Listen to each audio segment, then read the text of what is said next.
Guys, magandang umaga po sa ating lahat guys. Tara, maghahanap tayo ng suso guys dito sa kagubatan. Tara, let's go.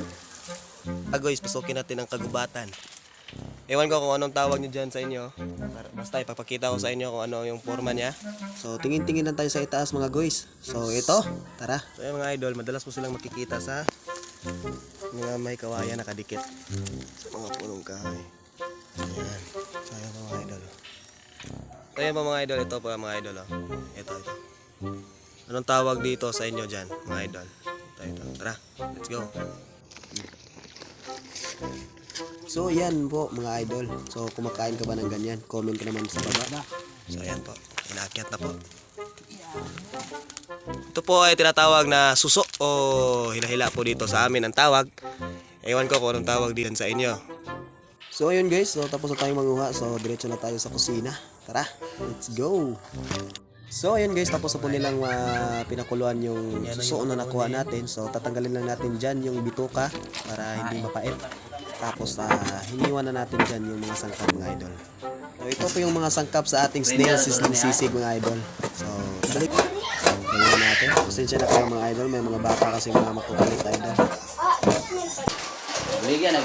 At ayan guys, hinihiwa na ng maliliit na piraso mga idol para sa ating snail sizzling sisig. At ayun guys, ano? So nilulunod na yung mantika sa yung bawang. Ayan. Sabi na yung sibuyas. Ayan, tamang mix lang mga idol. Ayan. At yung sili natin, siling haba. Ayan mga idol. At yan po yung mga suso natin na nakuha mga idol. Tara mga idol, sunod na natin yan.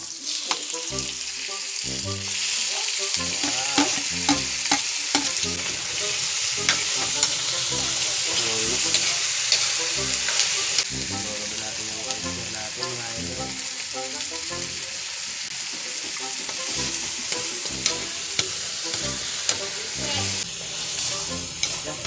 At nilagyan pa ng magic sarap guys para lalong sumarap.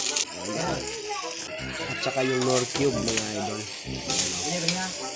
Kita dyan mga guys. At hindi makukumpleto yung sisig dyan mga idol kung walang itlog. So lalagyan na natin dyan ng 2 itlog. Ayan guys oh.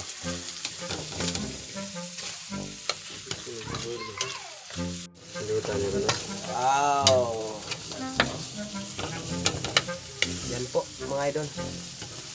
Ayan guys, amoy pa lang ulam na. Tara, ready to serve na po ito mga guys. Let's go, kaon. So, okay. Hindi malilimutan dyan yung dahon ng saging mga idol. Kasi yan yung lalagyan natin ng kanin at saka yung ulam natin. Ayan. Siyempre pipigaan yan ng limisito yan mga guys. Ayan guys, so ready to serve na po yan. Tara, kaon.